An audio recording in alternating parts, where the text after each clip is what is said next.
안녕하세요. 대방고시 생물 박노광입니다. 오늘부터 하이클래스 생물 기본편을 개강을 해서 수업을 하는데 우선 간단하게 OT를 하고서 수업을 하도록 해 나갈게요. 우선 제목을 보면 작년 교재는 하이클래스 생물인데 올 교재는 하이클래스 생물학 개론이라고 해서 교재에 우선 제목부터 좀 바뀌었어요. 왜 생물을 생물학 개론이라고 해놨냐면 계속 질문 들어오는 게 생물하고 생물학 개론의 차이점은 무엇인가 이렇게 얘기를 해요. 근데 우리 간호의료직은 생물로 봐요. 근데 7급하고 7급 국가직과 지방직은 생물학 개론이라고 해요. 그래서 차이가 있는 줄 알아요. 차이 하나도 없어요. 우리 대학 다닐 때 생물학 개론이었었어요. 근데 여러분들 대학 다닐 때 생물학 개론이라고 거의 안 했을 거예요. 생명과학이라고 했을 거예요 아마. 그래서 옛날에 우리 대학 다닐 땐 생물학 개론, 지금은 생명과학 이렇게 바뀌었지 생물이라는 건 벌써 없어진 지가 아주 오래됐어요. 근데 이 공무원은 워낙 보수적이기 때문에 아직도 그 생물이라는 용어를 계속 쓰고 있어요. 대학교도 생물학과 없어요. 생명과학까지. 생명과학부라고 하지 생물학과라고 얘기를 안 해요. 그래서 지금은 전부 다 생명과학이라고 바뀌었는데 그래도 아직도 생물학 개론이라고 9급하고 7급 국가직 지방직에서 나오기 때문에 9급, 7급 공부하는 선생님들이 생물이라고 해놓으니까 이거 갖고 공부하면 너무너무 모자르지 않느냐. 그래서 책 제목을 우선 생물학 개론으로 해서 바꿨어요. 그러면 이 생물학 개론, 생물, 고등학교 생명과학하고 뭐가 다른가 하면 고등학교 생명과학보다 이제 대학 생물학이죠, 이게. 대학 생물학인데 대학 생물학에 가장 많이 쓰는 교재가 캠벨 생명과학이거든요. 근데 캠벨 생명과학, 그 이제 캠벨 박사가 지은 책인데 그 캠벨 생명과학이 우리나라 대학교에서 거의 대학 생물학과에서 생명과학부에서 거의 교재처럼 대학교 1학년 교과서처럼 쓰고 있어요. 그래서 출제위원들도 거의 캠벨 생명과학을 많이 참고를 해서 출제를 하는 것 같아요. 어떻게 하냐면 문제가 나온 거 보면 거기 있는 용어를 그대로 썼거든요. 그러면 캠벨 생명과학을 봤다는 얘기죠. 그래서 나도 캠벨 생명과학을 많이 그 토대로 해서 거기 있는 내용은 빠지지 않고 거의 다 우리 책에, 우리 교재에 거기 있는 내용 빠지지 않고 거의 다 실어놨어요. 거의 다 실어놨고 거기다 플러스 유전학 전공 뭐 이런 데 있는 책들이 들어가 있기 때문에 실제로는 생물학 개론보다 한 단계 더 위에요.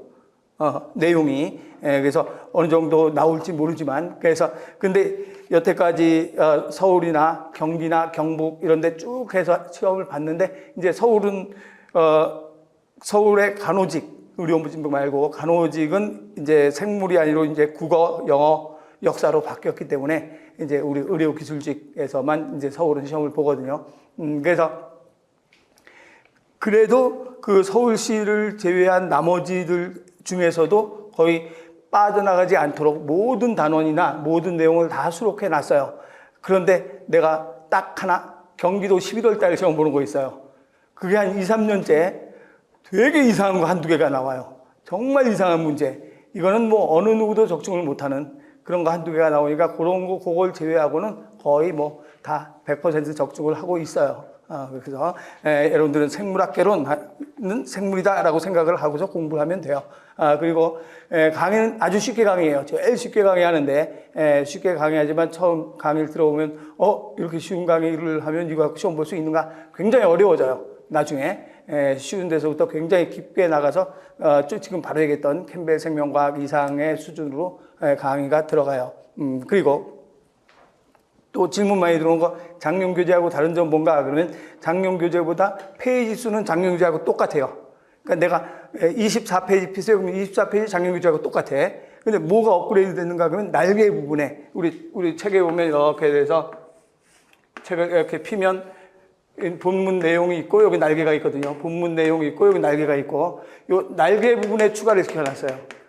날개 부분에 추가를 시켰으니까 페이지는 안 넘어가요. 날개 빈 칸에다가 내가 이제 캠벨 생명과학도 여태 12판까지 나오고 있어요. 1판에서 지금 계속 나와서 12판까지 나오고 있으면 계속 추가가 되고 있는 거예요. 뭐 작년에 노벨상 받은 내용 같은 경우가 올해 또 나올 수 있거든요. 그래서 그런 거 추가된 거 다 날개에다 추가시켜서 페이지 수는 전혀 변함이 없이 그대로 있으니까 내가 몇 페이지 피면 똑같아. 그럼 날개에 있는 추가는 어떻게 하는가 하면 내가 추록을 제작을 했어요. 그래서 추록을 만들어 놨으니까 요 추록을 작년 교재 가지고 있는 선생님들은 추록을 뽑아서 보면 돼요. 추록을 어디서 가서 뽑아서 봐야 되는가 그러면 그 책에 우리 동영상 강의 들을 때 동영상 강의 딱 들으면 제일 처음에 뭐가 나오면 마이 페이지가 나와요. 그래서 강의 목록 쭉 나오거든요. 강의 목록 쭉 나오면 그 뭐 1강, 2강, 1강, 2강 해서 쭉 강의 목록이 나오면서 제일 끝에 뭐라고 나오는가 하면 교재 다운로드가 있는데 수강이라고 돼 있어요. 수강 교재하고 제일 끝에 다운로드라는 게 있어요. 여기에 학습 자료를 클릭을 하면 요 추록이 나와요. 추록이 나오는데 요번에 어떻게 나왔냐면 1강 학습 자료를 해놓으면 가로넣기로 나와요. 가로넣기가 뽑아져지고 나머지 이제 2강에 있는 학습 자료 나오면 여기서부터 추록이에요. 그러니까 여기는 가로넣기고 요거 두 가지 학습 자료가 추록인데 작년 교재 가지고 있는 선생님들은 요걸 뽑아야 돼요. 여기에서 우리 실강 듣는 선생님들은 이따 갈 때 다 뽑아서 줄 거예요. 다 뽑아줄 거고, 이제 집에서 강의 듣는 선생님들한테 하나하나 내가 다 줄 수는 없잖아요. 그래서 여기에서 추록을 요거 뽑아서, 요게 한 77페이지고, 추록이 77페이지고, 기출문제도 2023년도 서울시 기출문제라든가, 새로 기출문제 만든 것도 여기다 넣어놨어요. 그러니까, 요거 뽑고. 그러면 우리 4년 교재 가지고 있는 선생님들은 뒤에 다 있어요.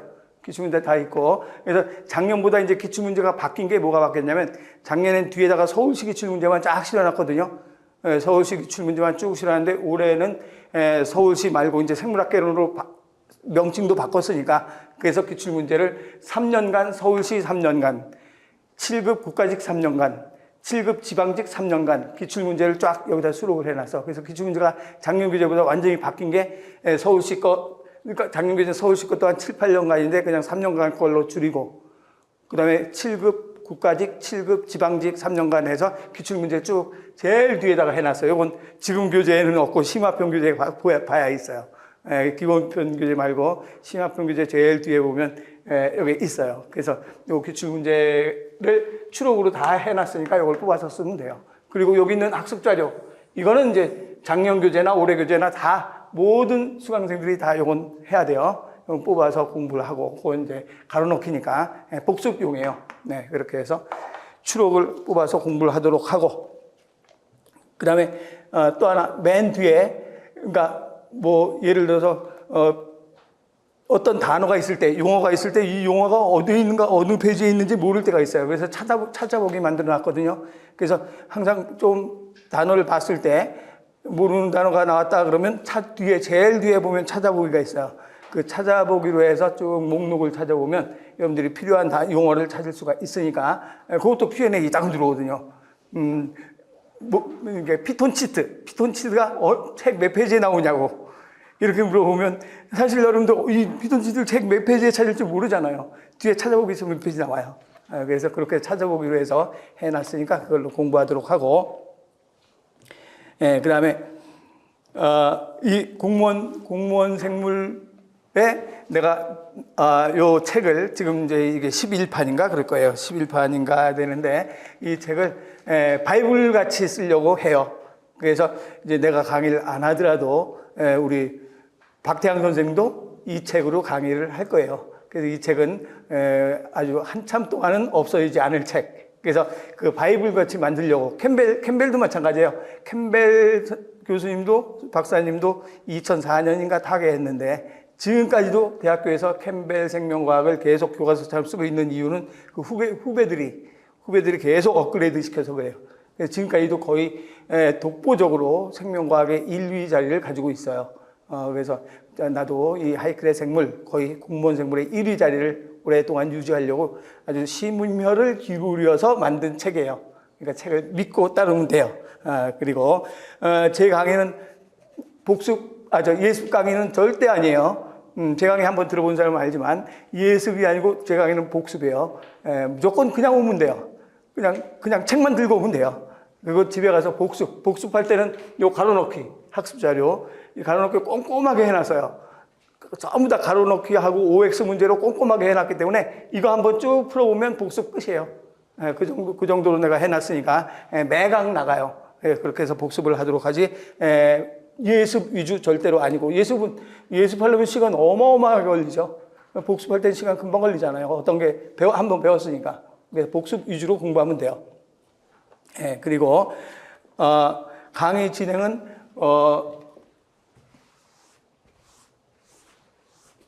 지금 가지고 있는 기본편이 9월에서 10월까지 기본편 하고, 심화편은 11월에서 12월까지 심화편 끝나요. 그리고 이제 기출문제풀이, 그걸 기출천재라고 해서 나가요. 기출문제풀이, 기출천재가 2월부터 2월까지 해서 나가고, 그 다음에 이제 단원별 문제풀이, 단원별 문제풀이는 3월. 모의고사별 문제풀이, 고사별 문제풀이는 4월. 그리고 파이널은 5월. 이렇게 해서 진도를 나가요. 그런데 경기도에서 요때 시험 볼 때가 있어요. 경북이 요 4월 달에 아주 단골로 시험 보거든요. 경기, 경북이 여기서 시험을 보게 되면, 4월로 보게 되면 모의고사하고 파이널 같은 경우를 못 듣고 가는 경우가 있기 때문에 이때는 작년 거 들으면 돼요. 여러분 프리패스라면 작년 걸로 해서 그냥 모의고사별 파이널 해서 들으면 충분하고도 남아요. 오히려 작년 거에서 더 문제가 나오는 경우도 많이 있어요. 그래서 여러분들도 이제 마찬가지, 이거 실강 들으면서도, 실강 듣고 또 동영상으로 들으면서도 작년 걸로 문제 모의고사하고 파이널, 이건 작년 거 볼 필요 없어요. 왜 그러면 작년 기출 문제하고 올해 기출 문제 풀이하고 오로지 2023년 것만 더 포함될 거거든요. 다른 건 다 똑같고. 그러니까 이건 작년 건 강의 들을 필요가 전혀 없어요. 그런데 단원별 문제 풀이하고 모의고사, 이거는 작년 거하고 올해 거하고 문제가 완전히 달라요. 작년 거하고 올해 거하고 문제가 완전히 다르게 업그레이드 시켜서 만들기 때문에, 이건 뭐 내가 문제가 좀 더 풀고 싶다, 부족하다 그러면 작년 걸로 동영상을 들으면 돼요. 그럼 문제를 더 많이 풀 수 있죠. 문제가 다르니까. 이건 작년 거하고는 전혀, 작년 거에다가 몇 문제 더 들어간 거예요. 올해 기출된 거 몇 문제. 그러니까 올해 거 들으면 충분하지, 작년 거하고 섞어서 들 필요는 없고. 그리고 여기까지가 이제 제가 수업을 하고, 여기서부터는 박태양 선생님이 수업을 해요. 단원별 문제 풀이거든. 그래서 여기까지 제 수업 듣고, 이제 박태영 선생님한테 여기서까지 수업 듣고 해서 시험 보러 가면, 여러분들은 왜 우리 박태영 선생님한테 또 이렇게 했는가 그러면, 이제 박태영 선생님이 점점 이렇게 강의해야 될 거 아니에요. 내가 계속 강의할 수는 없잖아요. 그래서 몇 년 후가 될지, 내년이 될지, 후년이 될지 모르지만, 그 외에는 이제 박태영 선생님이 강의를 해야 되기 때문에 여기 우선 문제풀이부터 박태영 선생님이 하는데, 들었던 선생님들 얘기로 치면, 문제 경향이 좀 많이, 요즘 트렌드에 맞는 경향으로 출제를 하고 문제를 냈기 때문에 문제가 아주 좋은 문제들이 많다고 칭찬이 자자해요. 그래서 여러분들은 한 학원에서 두 선생님의 수업을 듣고 있는 거예요. 그러니까 내가 하면 나에 맞는 문제만 계속 나오거든요. 내 머리에서 나오는 거니까. 그래서 박태훈 선생님이 같이 하면 양쪽 머리에서 나오는 거기 때문에 훨씬 여러분들한테 시험 보는 데는 도움이 될 거예요. 이렇게 하고, 그 다음에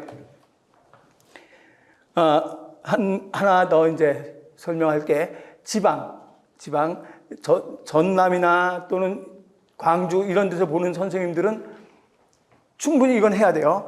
해야 되는데 수능형으로 문제가 나오는 경우가 이따금씩 있어요. 수능형 알죠? 여러분들 수능 안 본 선생님이 없으니까. 수능형으로 문제가 출제되는 경우가 어디가 그런가 하면, 예를 들어 수능형 문제풀이가, 수능형으로 문제가 출제가 되는 곳이 전남이 19년, 21년, 23년, 올해죠. 3년. 이렇게 해서 전남에서는 수능형으로 나왔어요.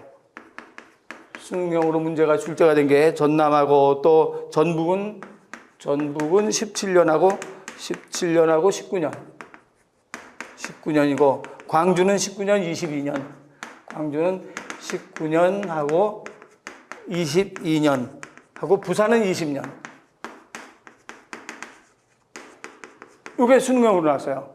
그럼 수능형으로 나오면 이 하이클래스 생물 갖고 이거를 공부해서 수능형 안 되나? 충분히 내용은 똑같아요. 내용은 똑같은데 수능형 문제 알잖아요. 약간씩 뒤틀고 뭐 그림으로 나오고 그림 해석하는 거 이런 거 있잖아요. 그런 문제가 출제가 되는 경우가 있거든요. 그럴 때는 이제 요 수능형 문제에도 약간은 젖어야 되거든요. 근데 여기에 기출천재에 강원, 울산은 수능형으로만 나오기 때문에 강원, 울산 기출도 기출천재에 들어있어서 수능형 문제가 있어요. 섞여 있는데 여기에서는 그것만 갖고 좀 모자르다 싶으면 요 수능형 문제풀이를 박태영 선생님한테 들으면 돼요. 그래서 요 지역에서 시험 보는 선생님들은 수능 문제풀이를 박태양 수능형 문제풀이라고 돼 있어요. 형 문제풀이. 우리 요걸 들으면 돼요. 그래서 요걸 들으면 근데 이거는 내가 반드시 이걸 들으세요, 듣지 마세요라고 못 해요. 왜냐면 복골복이거든요. 20년에 시험 보는 사람인데 작년에 수능형으로 나왔으니까 20년에 시험 보는 사람이 나도 올해도 수능형으로 나올지 모른다 열심히 했어요. 근데 한 문제도 안 나왔어요. 그러면 시간 낭비한 거죠. 그래서 작년에도 안 했으니까 안 나왔으니까 올해 안 나오겠지 하고서 안 봤어. 안 봤는데 21년에 그림으로 해서 출제가 막 됐어. 방법이 없어요. 이건 내가 그래서 반드시 해라 안 해라는 안 하고 여러분들 이제 복에 달려있는 거예요. 복에. 그러니까 여러분들이 내 복이 합격할 복이면 내가 공부한 걸로 해서 나오고 해서 그러니까 여러분들이 공부 다 여기까지 다 하고 시간 여유가 조금 있으면 수능형 문제 풀이도 공부를 해놓으면 물론 우리 다른 지역에서 수능형으로 안 나오는 것도 수능형으로 공부하면 도움은 돼요. 도움은 되긴 되는데 내용 정리가 되니까. 그래서 요 지역 부산은 거의 안 나오다가 딱 한 번 요때 나왔어요. 그 나머지는 그냥 다 단답형으로 해서 문제가 출제가 됐고, 그래서 이렇게 수능형을 하고 또 하나 강원, 울산, 인천 10월에 시험 보는 강원, 울산, 인천은 내 강의 전혀 듣지 마세요. 누구 강의를 들어야 되면 박태가 강의를 들어야 돼요. 이 강원, 울산, 인천 10월은 완전히 수능형인데 그것도 수능형 생명과학 1에서만 나와요. 생명과학 2에서도 안 나와요. 수능형 생명과학 1에서만 나오기 때문에 내 강의는 어떤가 그러면 수능형도 되고 생명과학 1도 되고 생명과학 2도 되고 일반 생물학 다 들어가 있거든요. 그렇기 때문에 요거는 이 전체 하이클래스 생물의 30%밖에 안 돼요. 내용이 하이클래스 생물의 30%밖에 안 되는 걸 하이클래스 생물로 수업을 듣는다는 건 너무너무 낭비거든요. 그러니까 여기 듣는 선생님들은 내 강의 전혀 듣지 않고 박태양 커리큘럼 따라서 들으면 돼요. 필름으로 해서 개념 강의도 이걸로 듣고 문제풀이 강의도 이걸로 듣고. 근데 여기는 개념 강의는 들을 필요 없어요. 이 안에 다 들어가 있으니까 하이클래스 생물이 다 들어가 있으니까 개념 강의는 들을 필요 없고 문제푸는 요령만 보면 돼요. 근데 여기 보는 선생님들은 박태양 커리큘럼 그대로 따라가면 돼요. 저하고는 만날 이유가 전혀 없어요. 근데 이제 단 뭐냐면 나는 평생 강원만 보지 경기, 경북 안 본다. 이런 선생님들이 보는 거죠. 강원도 보고 경기도 보고 이러려면 이걸 듣고 이렇게 들어야 되죠. 그러니까 강원도 하고 경기도 하고 경북도 하려면 이렇게 들으면서 문제풀이만 이걸로 듣고 나는 오로지 강원만 본다, 오로지 울산만 본다. 그러면 전혀 들을 필요 없고 이걸로 박태양으로 따라가고 이해가 됐죠? 그렇게 해서 공부를 하도록 하고 그러면 이제 전 지역의 전국적인 얘기는 다 한 것 같아요. 그러면 경기, 경북은 빠졌는데 어떻게 되는 거예요? 경기, 경북은 거의 뭐 이쪽으로 해서 문제가 출제가 됐지 수능형으로는 나온 적이 없어요.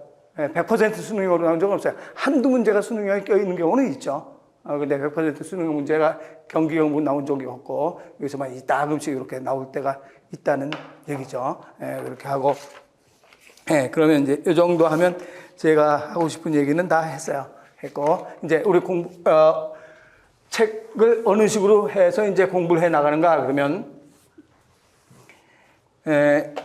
우리 교재가 여러분들 지금 가지고 있는 게 기본편이죠. 기본편. 심화편은 무엇을 집에 놓고 왔죠? 심화편.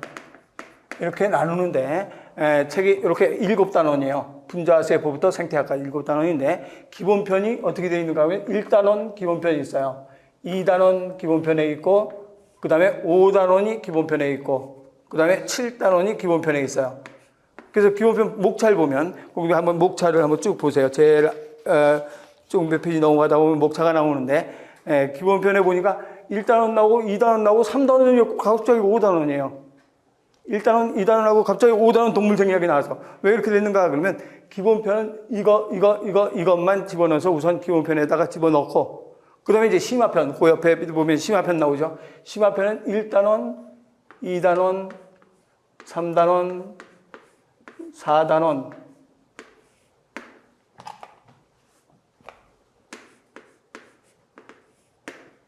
그 다음에 6단원. 이렇게 해서 심화편 들어가 있어요. 그러면 1단원과 2단원은 기본도 있고 심화도 있고 어떻게 돼서 그런가 그러면 예를 들어 분자와 세포를 설명하는데 여길 모르면 세포 설명이 안 되는 게 있어요. 이걸 알아야 세포가 설명이 되지 여길 모르면 세포 설명이 안 되는 건 여기다 집어넣었어요. 그래야 여기 기본편 다 공부하고 나서 여기 공부하면 요거 배웠으니까 배울 수 있죠. 그래서 이렇게 똑같은 단원도 1단원을 이렇게 나누는 거예요. 그래서 뿐이지 겹치는 건 거의 없어요. 그리고 따로 이걸 해야 나오는 거, 또 이걸 해야 알아들을 수 있는 거. 여기다 넣고 유전학도 마찬가지예요. 유전학도 뒤에 있는 분류를 알아야 유전을 할 수 있는 게 있어요. 그런 것들은 다 이 심화편으로 넣고 이렇게 해서 집어넣어서 책 강의 배열은 이렇게 해놓은 거니까 갑자기 1단원 있다, 2단원 했다가 5단원으로 넘어가는구나. 그런 것 이제 여기 기본편은 배열을 이렇게 해서 여러분들이 충분히 알기 쉽게. 그래서 모든 수험생들이나 합격수이나 수험생들 얘기를 들으면 내 강의는 별로 그렇게 부담이 없이 줄줄줄 넘어간다 그래요. 왜 그런가 하면 다른 선생님들 강의는 분자와 세포에서 이걸 알아야 다 하는 거 여기서 막 계속 설명하거든요. 그러니까 머리가 정리가 안 되지. 굉장히 복잡하죠. 그런데 우리는 이걸 모르면 다 여기다 집어넣는 거. 이걸 해야 되는 거 다 여기다 집어넣기 때문에 강의가 순조롭게 나가요. 책 배열을. 그래서 나중에 기출문제풀이도 다 이 순서로, 기본편, 심화편 이 순서로 다 해놓고 그래 놨으니까 항상 이 순서로 나가요. 그렇게 공부를 하도록 하고. 그러면 이제 여기서부터 들어가도록 합시다. 거기, 그 목차 바로 다음에 보니까 출제 빈도가 나오죠. 출제 빈도, 목차 바로 다음에 출제 빈도가 나오는데 출제 빈도에 서울시하고 국가직하고 지방직 해서 세 군데 출제 빈도를 해놨는데 보니까 서울시나 국가직이나 지방직이나 어디가 가장 많이 나오는가 그러면 바로 세 단원밖에 없어요. 세 단원은 1단원, 분자와 세포, 유전학, 그 다음에 동물생리학 여기서 80%가 출제가 되죠. 80%가 여기서 출제가 되고 나머지 20%가 이제 여기서 출제가 되니까 한 문제 정도씩만 출제가 되고 거의 대부분 여기서 출제가 돼요. 근데 그렇다고 우리는 여기를 너무 소홀히 하면 되는 거 아니죠. 한 문제 차이로 붙고 떨어 당락이 결정되는 거예요. 한 문제가 뭐예요? 1점 차이로 당락이 결정되는데, 그렇기 때문에 여기 집중적으로 하지만 이런 데도 공부 다 해놔야 되죠. 그래서 출제 빈도가 가장 높은 데가 여기다 그 정도 알아놓고, 그럼 이제 그 다음 페이지 처음에 원자의 구조와 화학 결합부터 들어갑시다.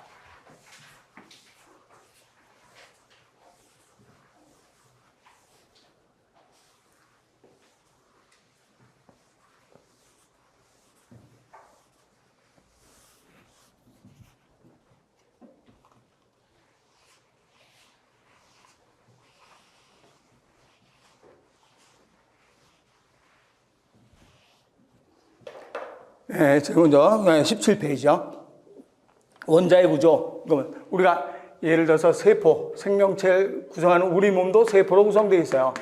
그럼 세포는 뭘로 되어 있는가 하면 탄수화물도 있고, 화물도 있고, 단백질도 있고, 지방도 있고, 지방 이런 등등등등이 쭉 구성이 되어 있는데,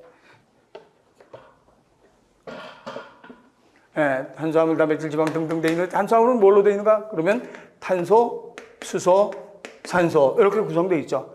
또 단백질 뭘로 되어 있는가? 탄소, 수소, 산소, 질소, 황 이렇게 구성이 되어 있어요. 그래서 이런 것들로 구성되어 있다. 그래서 이런 것들을 우리는 뭐라고 하는가? 원자라고 얘기하는 거죠. 그래서 가장 작은 더 이상 쪼개질 수 없는 거. 탄소는 더 이상 쪼개질 수가 없어요. 그래서 더 이상 쪼개질 수 없는 거 이것을 원자라고 한다. 그래서 제일 먼저 원자 그 옆에 날개 보면 정년교재인 선생님은 추록 날개 보면 원자라고 되어 있죠. 물질을 구성하는 기본 입자 물질을 구성하는 기본 입자를 원자라고 한다. 그래서 모든 물질의 가장 기본 입자는 뭘로 되어 있는가? 원자로 구성이 되어 있다라고 얘기를 하는 거죠. 그래서 이 원자에 대해서 이제 알아보면 원자에는 제일 먼저 뭘 가지고 있는가 하면 원자 핵이 있어요.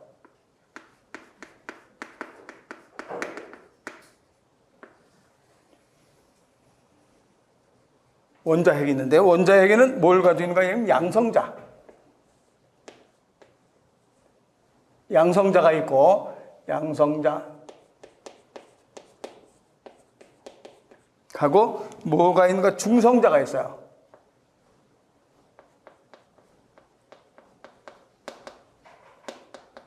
그래서 원자 핵에는 양성자와 중성자가 있고 이 주위를 누가 돌고 있는가 그러면 전자가 돌고 있죠.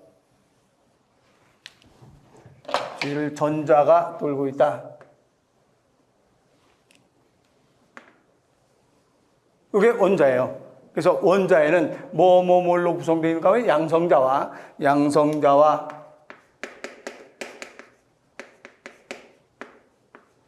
중성자는 뭐 양성이나 마이너스가 아니고 중성이죠. 말 그대로 중성자하고 전자로 구성된 것을 우리는 원자라고 한다. 그러면 양성자가 10개다 그러면 전자도 10개예요. 그럼 양성자 10개, 전자 10개. 그럼 원자는 정기적으로 뭐가 되는가? 중성이라고 얘기하는 거죠. 중성자의 개수와 상관없이 양성자의 개수와 전자의 개수는 항상 똑같아요. 그렇기 때문에 전기적으로 원자는 중성.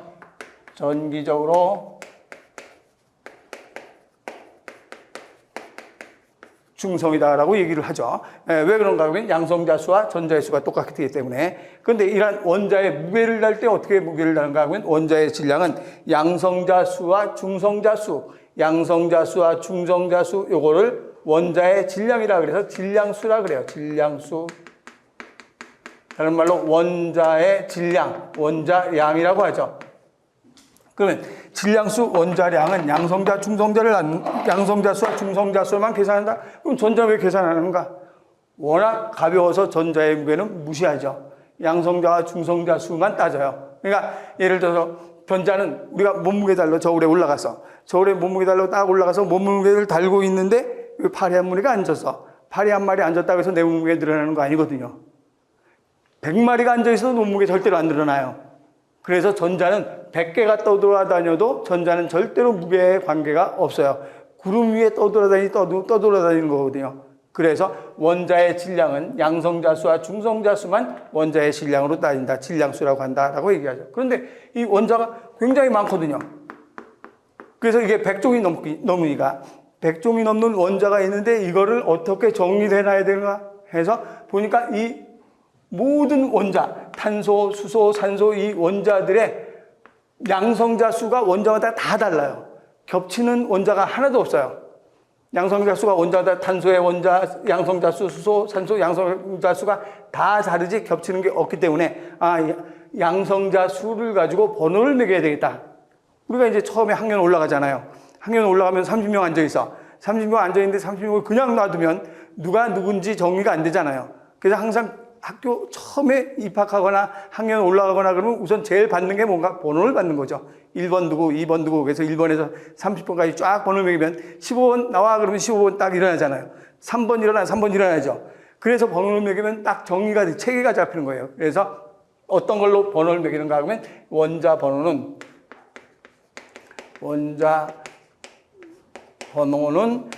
양성자 수로 원자 번호를 매겨요. 모든 원소가 양성자 수가 다르기 때문에 그럼 원자 번호를 양성자 수를 원자 번호로 한다? 그러면 누구의 수나 마찬가지겠어요. 그렇죠? 양성자 수와 전자 수는 같다라고 했으니까 양성자 수를 원자 번호로 한다 이 소리는 뭐 나왔으니까 전자의 수로 나타낸다라고 할 수도 있는 거예요. 그러면 이거를 체계를 어떻게 잡아놓는가 그러면 예를 들어서 탄소가 있다. 탄소가 있으면 탄소는 여기다가 6번, 12번 이렇게 써놔요. 그럼 6번, 12번 이게 뭔가 그러면 바로 요 6이 뭐의 수를 나타내는 건가 그러면 원자 번호. 그럼 원자 번호 또는 양성자수 또는 전자수를 얘기하는 거예요. 그럼 12는 뭔가? 12, 요게 질량수를 나타내는 거예요. 질량수. 그래서 6은 원자번호, 양성자수, 전자수고 12는 질량수. 질량수니까 뭐하고 뭘 합해놓은 건가? 그렇죠. 양성자수와 그렇죠. 중성자수. 양성자수와 중성자수를 해서 질량수를 매겨놓은 거죠.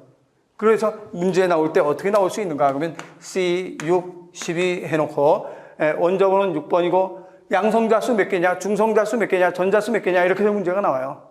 그럼 양성자수 몇 개냐? 그러면 요거하고 똑같으죠. 6개. 전자수 몇 개인가? 요거하고 똑같이 6개. 그럼 중성자수는 몇 개인가? 그렇죠. 12에서 6 빼면 중성자수가 되죠. 그래서 그렇게 볼 줄 알면 돼요. 이걸 원소기호 보는 방법을 얘기한 거죠. 그러면 한번 쭉 읽어보고 나갑시다. 좀 강의할 때, 내가 쭉 강의할 땐 이걸 막 쓰고 뭐 하려고 생각하지 말고 그냥 쭉 설명만 들으세요. 설명 듣고 항상 강의하고 나면 내가 어디 줄 쳐주면서 여기 있는 거 다 얘기하니까 강의하면서 쓰려고 강의하면서 들으면서 쓰고 그러면 강의도 못 듣고 제대로 못 써요. 그러니까 강의 들을 때는 칠판에 강의 들을 때는 무조건 강의만 듣고 나중에 이제 내가 지금같이 또 이렇게 얘기를 해요. 그래서 제일 먼저 1번 원자에서 원자의 구조. 원자의 구조에 동그라미 1번에 원자핵. 원자핵 하면 플러스 전하를 띠는 양성자. 또 전하를 띠지 않는 중성자. 그래서 원자핵은 플러스 전하를 띠는 양성자와 전하를 띠지 않는 중성자로 이루어져 있다. 2번에 전자. 전자는 그 줄 중간에 마이너스 전하. 3번에 플러스 전하의 양과 플러스 전하의 양과 그 줄 중간쯤에 가서 마이너스 전하의 양이 같아서 원자는 정기적으로 중성이다. 그 밑에 네모 안에 원자번호. 원자번호는 양성자수 이꼴 전자수. 그리고 그 밑에 보면 아원자 입자라고 돼 있어요. 아원자 입자 그러면 아란 말이 한 칸 아래를 아자 붙여요. 그러니까 예를 들어서 H 뭐 지금 외울 필요 없고 쓸 필요도 없어요. 그냥 설명만 들어두면 돼. HNO3 여기 질산이에요. 질산인데 HNO2 그러면 질산보다 하나 적잖아요. 이럴 때 질산보다 한 칸 아래다 그래서 무슨 자 붙이는가? 아자 붙여요. 그래서 아자 붙이면 한 단계 아래 거는 아자 붙여요. 우리 나중에 이제 뭐 종속 과목 관계 이런 거 할 때도 아자 붙이는 게 있고 그래요. 그래서 아자를 붙이면 한 칸 아래구나라고 하면 돼요. 그 생각하면 되니까 그러면 원자인데 아원자라고 하면 원자보다 한 칸 아래란 소리죠. 그럼 원자 이게 원자예요. 이거 전체다가 그럼 원자보다 한 칸 아래 아원자는 뭐가 아원자인가? 요게 아원자죠. 이거 전체는 원자고 원자보다 한 칸 아래 양성자, 중성자, 전자는 아원자라고 한다. 이렇게 얘기하는 거예요. 그래서 5번에 아원자 입자. 아원자 입자는 그 줄 끝에 가로 안에 아원자 입자 그 줄 끝 가로 안에 중성자, 양성자, 전자 이런 것들을 아원자 입자라고 한다. 이렇게 하면 되고 그 다음에 이 가로 2번 내려가서 동그라미 2번 질량수는 다른 말로 원자량이라고 한다. 그래서 질량수는 원자량 해서 뭐하고 뭘 합해놓은 건가? 양성자수 플러스 중성자수.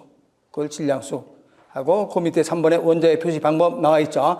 원자의 표시 방법 보니까 탄소의 6은 원자번호. 원자번호 이꼴 양성자수 이꼴 전자수고 위에 있는 12는 질량수. 질량수는 양성자수 플러스 중성자수. 그렇게 볼 줄 알면 되죠. 그럼 이제 구체적으로 탄소 말고 다른 것들은 어떤가? 그 다음 페이지로 넘어가서 원자 번호와 질량수를 보면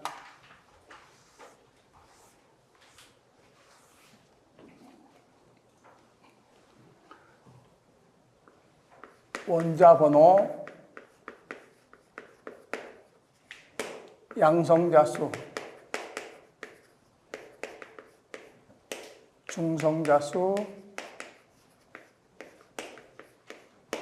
전자수, 질량수.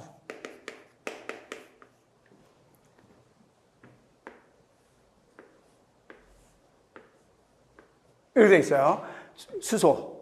그럼 수소가 이렇게 돼 있다. 그럼 원자번호 몇 번인가? 그렇죠. 1번. 원자번호 1번. 그러면 원자번호 1번이니까 뭐도 한 개인가? 양성자수 하나죠. 그럼 양성자수가 하나니까 뭐도 하나인가? 그렇죠. 전자수도 하나죠. 하나. 그리고 보니까 여기도 1이라고 써 있어요.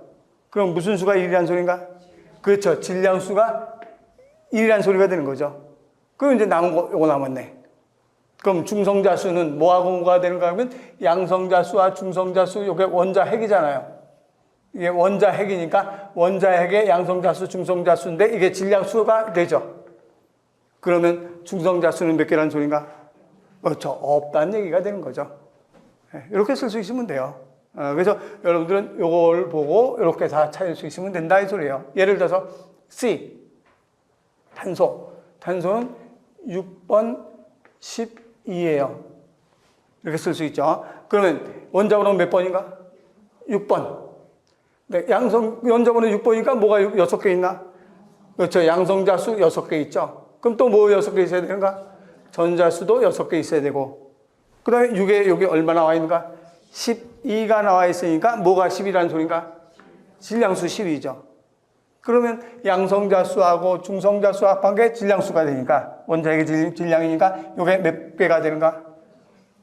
6개가 되겠죠. 그리고 질소 7번 14. 그러면 원자번호 7번이죠. 지금 양성자수 몇 개인가? 7개. 그럼 모두 7개가 돼야 되나? 전자수도 7개가 돼야 되죠. 그리고 저 14라고 되어 있으니까 질량수가 얼마가 되는가? 14. 그렇다면 요거 합해서 질량수가 되는 거죠. 전자수 워낙 가벼우니까 무시한다 그랬어요. 그러면 여기는 얼마가 돼야 되는가? 7이 돼야 되겠죠. 그 다음에 5, 8, 16번.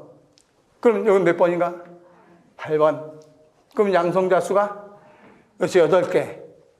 그럼 모두 8개가 돼야 되는가? 전자수도 8개. 근데 저기에 16이라고 나왔으니까 질량수가 16. 이거 나와 있죠. 16. 그러면 중성자수는 몇 개가 돼야 되는가? 8개. 합해서 16 돼야 되죠. 그래서 요 4가지는 외워야 돼요. 요 수소, 탄소, 질소, 산소 요 4가지 외우고 나머지 문제에서 써주고 나와요. 그러니까 외우지 않아도 되는데 요건 왜 나트륨을 집어넣는가? 그러면 여러분들이 그럼 뭐 외울 것도 없이 항상 양성자수, 중성자수는 똑같네? 이런 생각을 할까봐 다른 경우도 있다는 거 얘기하려고 나트륨을 집어넣는 거예요. 그 나트륨은 11, 23이에요. 그러면 원자번호 몇 번인가? 11번. 11번이니까 뭐가 11개인가? 양성자수도 11개, 전자수도 11개. 근데 저 위에 23이라고 써 있어요. 뭐가 23이라는 소리인가? 질량수, 그렇지. 질량수가 23이라는 소리죠. 그러면 중성자수는 몇 개가 돼야 되는가? 그렇죠. 12개가 돼야 되죠. 그래서 요거랑 요거랑 항상 같은 건 아니에요. 같은, 우연히 이제 요 3개만 갖고, 요거는 완전히, 요것도 다르지만, 그래서 요 4개, 수소, 탄소, 질소, 산소, 4개는 외워둬야 돼요. 그래서 거기 수소, 질소, 탄소, 질소, 산소, 요 옆에다가 요것만 이렇게 써 놓으세요. 기호를. 기호랑 같이 써 놓고. 네. 그러면 이제, 탄소를 봤을 때, 탄소는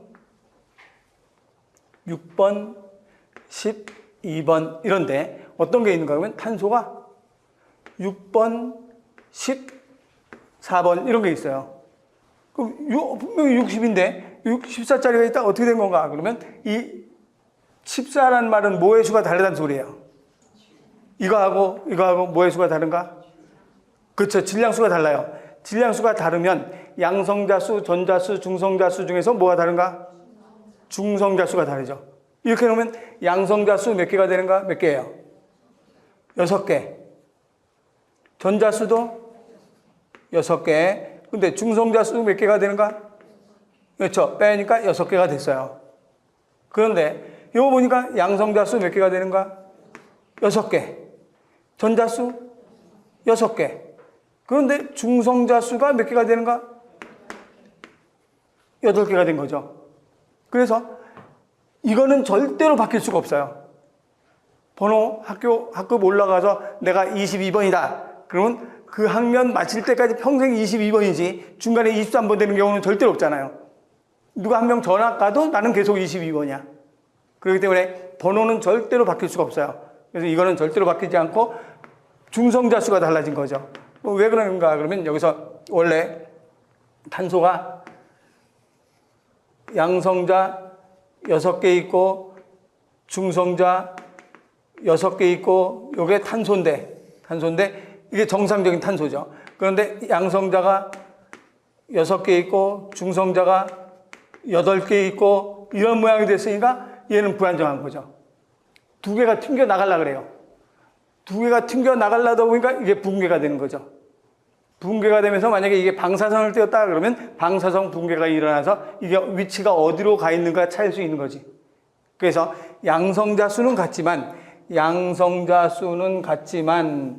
뭐의 수가 다른가? 네, 중성자 수가 달라서 질량수가 달라지는 거지. 이런 원소를 탄소에 뭐라고 얘기하는가? 동위원소라 그래요. 동위원소는 양성자 수는 다른데 중성자 수가 양성자 수는 같은데 중성자 수가 달라서 질량수가 달라지는 걸 동위원소라고 얘기한다. 그럼 여기서 이제 우리가 한번 쭉 읽어볼까요? 여기 동위원소는 양성자 수는 같으나 중성자 수가 달라서 원자 번호는 같고 질량수가 다른 원소 하고 그 줄 끝에 방사능을 낀 방사성 동위원소는 불안정해서 방사성 붕괴를 일으킨다. 붕괴가 일어나면 방사성이 방출되기 때문에 쉽게 추적이 가능까지 알아두면 되고, 그 옆에 가서 뭐 탄소, 인, 황, 동위원소 지금 숫자 아직 안 외워도 돼요. 나중에 워낙 많이 나오기 때문에 안 외워도 칠판만 보고 있으면 외워져요. 그러니까 지금 그걸 칠판 보고 있으면 외워질 걸 지금 외우려고 애써서 노력할 필요는 없어요. 에너지 낭비할 필요는 없어. 그래서 나머지는 그냥 외우지 말고 그냥 이렇게 된다 정도만 알아두면 되는데, 거기에 보니까 쉽게 추적이 가능하다 그랬어요. 그럼 쉽게 추적이 가능하다, 그것의 대표적인 게 뭐가 되는가 하면 양전자 단층 촬영법이죠. 양전자 단층 촬영법을 뭐라고 얘기하는가? PET. 이건 뭐 다 알죠? 이거 갖고 어떤 방법을 의학에 사용하는가 그러면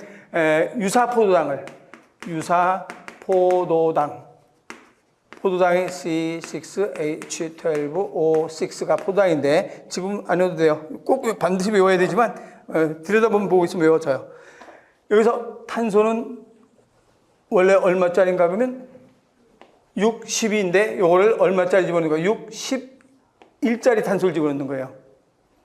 11짜리 탄소를 유사포당을 만들어서 이 사람한테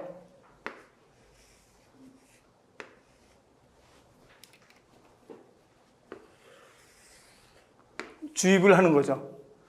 그러면 정상적인 사람이라면 어디에 가 있겠는가 하면 근육 같은 데 많이 포당이 들어가 있겠죠. 근육에서 에너지 많이 써야 될 거 아니에요. 또 공부 한참 하고 있으면 뇌세포에 들어가 있겠죠. 여기서 포당 에너지 많이 써야 되죠. 그런데 이제 침대에 가만히 누워있는 사람한테 포당을 이렇게 주사를 해서 그러고서 검사를 해보니까 이 포당이 어디에 가장 많이 들어가 있는가. 이게 이제 방사능을 띠면서 막 몸속을 움직일 거 아니에요. 그럼 방사능을 띠면서 몸속을 움직이는데 이자세포에 가서 엄청나게 많이 들어가 있는 거예요.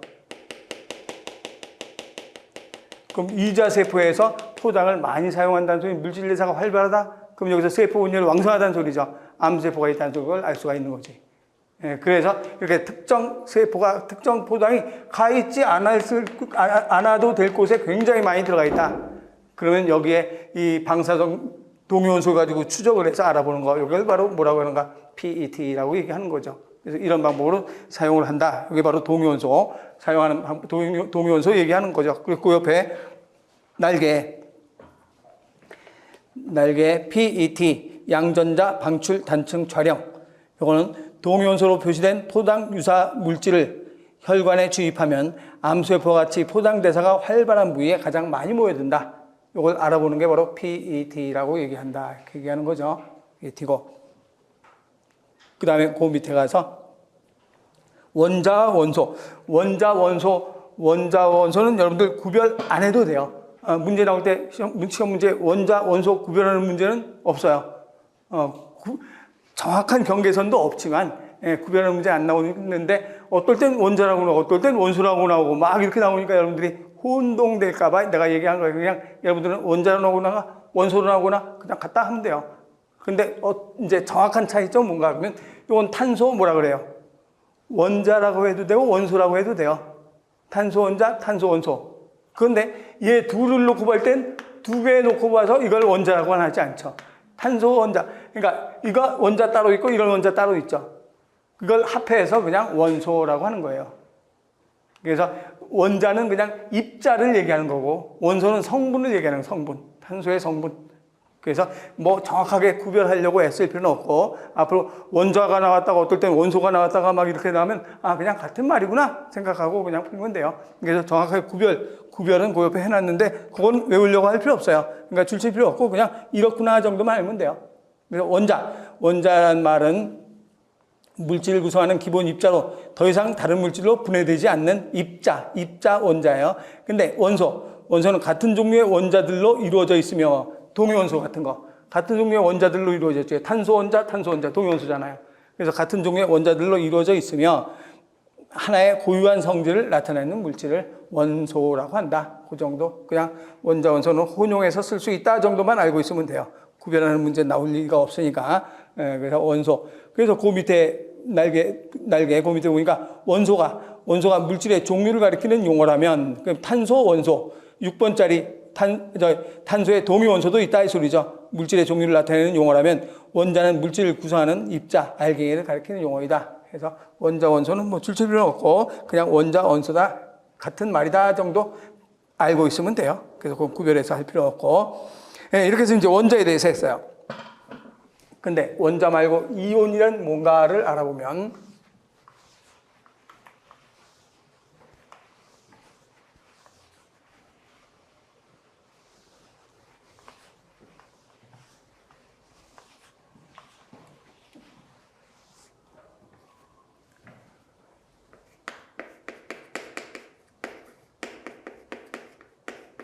산소 원자는 5. 8번이죠. 8번. 그러면 원자 번호가 8번이면 전자도 몇 개가 있는 건가? 8개. 그래서 양성자 8개가 있어요. 8번은 빼버릴게요. 양성자 8개가 있어.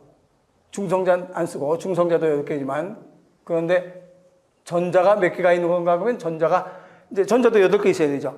근데 전자 8개 있어야 되는데 이 전자가 떠다니는 구름이 여러 층이 있어요. 그래서 첫 번째 층에는 전자가 반드시 2개밖에 안 다녀요. 전자가 2개밖에 안 들어가. 최대한 들어갔을 때. 근데 두 번째 구름에는 전자가 8개까지밖에 안 들어가요. 그 이후 구름엔 다 8개예요.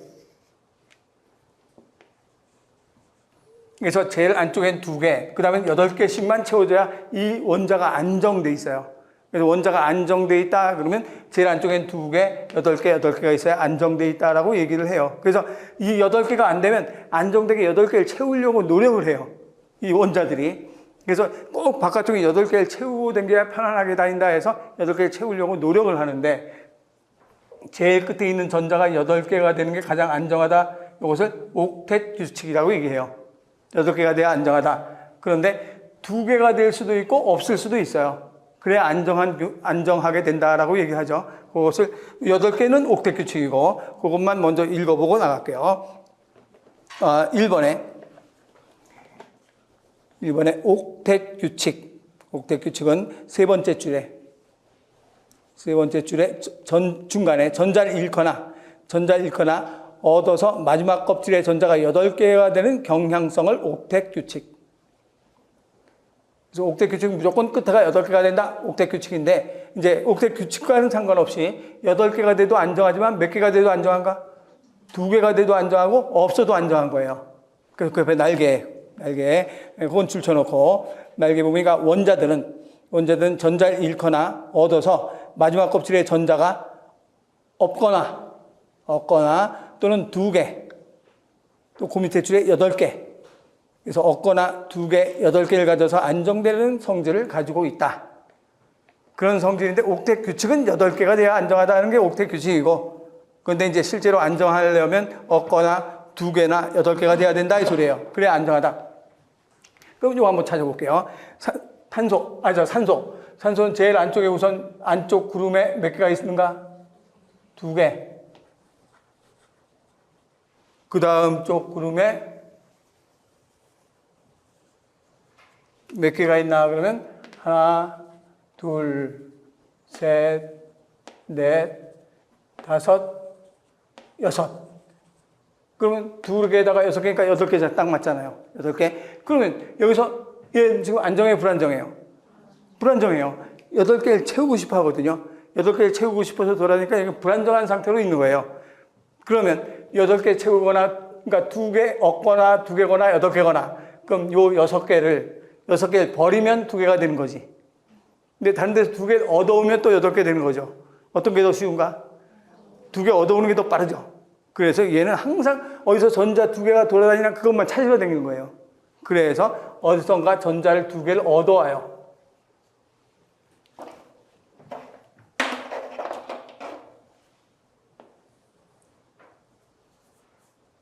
두 개의 전자를 얻어오죠. 얻어오면 8개인데 안쪽에 2개 있고, 그 다음에 바깥쪽에 하나, 둘, 셋, 넷, 다섯, 여섯 하고 2개를 어디선가 얻어와서 여기다 채웠으니까 8개가 딱 맞죠. 그런데 여기서는 어떻게 되는가 하면 플러스도 8개, 마이너스도 8개. 그래서 원자는 전기적으로 무슨 성이라고 있는가? 중성이라고 했죠. 이쪽에 가서 원자는 전기적으로 중성이다. 플러스의 개수와 마이너스의 개수가 같기 때문에 중성이다. 그래서 원자는 중성이에요. 그래서 산소 원자는. 그런데 이 상태가 되면 플러스는 몇 개가 되는가? 8개인데 마이너스가 전자가 몇 개가 있는 거예요? 10개가 있는 거죠. 2개에다가 8개니까 10개. 그래서 안정하게 된 거예요. 그래서 이걸 뭐라고 하는가? 산소 원자 5였었는데 5였었는데 안정하려면 5가 전자를 2개 더 갖고 왔어요. 그럼 전자 2개 갖고 왔으니까 마이너스 몇 개가 남는가? 마이너스 2개가 남는다. 그래서 이런 방법으로 써놔요. 그럼 이럴 땐 뭐라고 하는가? 산소 원자라고 하지 않는 거죠. 그럼 이럴 땐 산소 뭐라고 하는가? 이온이라고 얘기하는 거예요. 이온. 그래서 원자는 정기적으로 중성이지만 이온은 정기적으로 중성이 안 되죠. 그럼 정기적으로 무슨 이온이 될 수 있는가? 이런 경우는 음이온. 음이온이라는 말은 전자를 어떻게 된 건가? 받은 거죠. 전자를 받아서 마이너스 음이온이 된다. 그래서 음이온이라고 얘기하는 거예요. 그래서 우리가 그러면 여기서 원자 번호는 8번인데 원자 번호 8번이면 양성자수와 전자수가 같다. 근데 전자수가 10개가 됐는데 어떻게 됐는가? 그러면 여기서 항상 원자 번호는 양성자수를 하고 전자수는 중성 원자의 전자수를 따지는 거예요. 이온의 전자수를 따지는 게 아니고. 그래서 이쪽에 와서 원자 번호는 양성자수 이꼴 전자수인데 전자수 앞에다가 무슨 원자를 붙여야 되는가? 중성 원자의 전자수라고 해야 된다 이 소리예요. 이온이 아니고 중성 원자. 그래서 우리 교재에 보니까 교재 앞에 17쪽에 가서 17쪽 제일 밑에 보니까 원자 번호 탄소, 원자 번호 이꼴 양성자수 이꼴 뭐의 전자수라고 나와 있는가? 중성 원자의 전자수라고 나와 있죠. 중성 원자의 전자수지 이온의 전자수 하면 안 된다 이 소리예요. 중성 원자의 전자수다라고 얘기해야 된다. 그래서 중성 원자의 전자수 이렇게 표시하고 그래서 이걸 이온이라 그래. 그러면 예를 들어서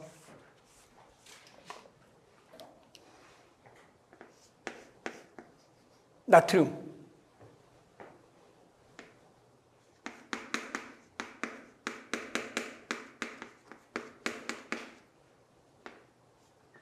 (11번이에요) 그럼 나트륨이 11번이다 그러면 양성자 11개, 양성자 11개. 그러면 전자도 몇 개가 있어야 되는가? 이런 게 있어야 돼요. 하나, 둘. 그 다음에 하나, 둘, 셋, 넷, 다섯, 여섯, 일곱, 여덟. 그럼 전체 몇 개예요? 10개죠, 10개. 그래서 또 한 번 구름이 만들어져야 돼요. 여기 8개 이상 들어갈 수는 절대로 없어요. 그래서 2개, 8개, 8개 이렇게 돼야 되니까. 그럼 여기 하나, 이렇게 되겠죠. 그럼 얘는, 이 나트륨 원자는 이런 모양으로는 절대로 안 다녀요. 이렇게 생기면 불안해서 얘는 절대로 못 다녀요. 그럼 어떻게 하는가? 요거 마지막 8개를 채우려면 7개 데려오는 것보다 1개 버리는 게 낫지. 얘는 1개를 버리려고 계속 노력하면서 다녀요. 그래서 어디 버릴 데가 있으면 바로 하나를 버려요. 그러면 나트륨이 플러스 11, 마이너스도 11인데 전자를 하나 버렸어요. 그러면 나트륨이 플러스는 11인데 마이너스는 몇 개가 되는가? 10개가 되는 거죠. 플러스 11개, 마이너스 10개. 그러면 얘는 이렇게 해서 요 뭐가 하나 남는 거예요. 플러스가 1개 남죠. 그래서 이런 경우는 뭐라고 하는가? 양이온이라고 얘기를 하죠. 양이온. 그러면 음이온 하면 전자를 얻은 거예요, 버린 거예요? 얻으면 음이온이에요. 마이너스를 받았으니까 내가 마이너스 되는 거지. 전자를 받으면 양이온, 전자를 받으면 음이온, 전자를 잃으면 양이온이라고 한다. 그것을 이온이라고 한다. 라고 얘기하죠. 그러면 그 밑에 가서 이온 봅시다. 위에 올라가서 옥대 규칙 위에 네모 2번의 이온은 전자의 이동에 의해서 원자핵이 플러스 전하의 양과 전자 가진 마이너스 전하의 양이 차이가 생겨서 전하를 띠게 된 입자. 그걸 이온. 그래서 그 밑에 가서 가로 2번에 가서 양이온은 금속 원소가 전자를 잃어. 하고서 그 밑에 줄에 양전하를 띠게 된 입자. 전자를 잃어 양전하를 띠게 된 입자, 양이온. 다음 페이지 가서 3번에 음이온은 비금속 원자가 전자를 잃어서, 전자를 얻어. 비금속 원소가 전자를 얻어. 하고서 그 밑에 줄에 음전하를 띠게 된 입자. 그래서 금속, 비금속이란 무슨 뜻인가? 그건 조금 이제 다음 시간에 설명해요. 그러니까 우선 그렇게 해놓고 다음 시간에 다시 여기 해서 설명하면서 올 거예요. 그러면 이제 하나만 더 하고서 쉬었다 합시다. 이걸 볼까요? 이거는 몇 번이에요? 1번. 여기도 1번이에요. 그러면 이거는 양성자 몇 개인가? 1개. 중성자는 없고 전자 하나. 그래서 전자 하나 갖고 다녀요. 그럼 이제 안정해요? 불안해요? 불안하죠. 그래서 절대로 수소는 이렇게 당기는 수소는 없어요. 수소는 절대 이렇게 안 다녀요. 그럼 어떻게 하는가? 하나를 데려오든지 하나를 버리든지 어떤 게 더 빠를 것 같아요? 버리는 게 쉽지. 10원짜리가 있어. 그럼 10원짜리 하나를 누구한테 어디 10원짜리 있는 사람이 있나 찾아오는 게 나 그냥 버리는 게 나. 버리는 게 빨라요. 그래서 얘는 하나를 버리고 싶어 해요. 그래서 전자 하나를 버렸어요. 그랬더니 플러스 몇 개예요? 하나. 플러스 안 변하죠. 플러스 원자핵 안에 있으니까 안 변하고 플러스 하나. 중성자 몇 개예요? 없고 전자 버렸으니까 없지. 그래서 하나 버리고 나니까 완전히 홀가분하게 됐지. 뭐만 하나 딱 가지고 다니는 거예요. 여기 플러스 하나. 그래서 여기다가 플러스 하나 이렇게 붙여야 얘는 편안해요. 이렇게 절대로 안 다니고. 그래서 수소는 전자를 버린 요 수소를 우린 뭐라고 하는가? 요거를 누구만 가지고 있는 놈? 양성자만 가지고 있는 놈. 그래서 이 놈을 우리는 뭐라고 하는가? 양성자라고 얘기를 해요. 그래서 문제 풀 때 양성자 나오면 이거예요. 양성자라고 나오면 이걸 양성자라고 한다. 왜 양성자인가? 버릴 거 다 버리고 딱 하나 양성자 하나 남았어. 그래서 얘를 양성자라고 한다. 그러죠. 그래서 그 옆에 날개에다가 요거 하나 그려놓고 조금 쉬었다가 이제 결합해 나갑시다.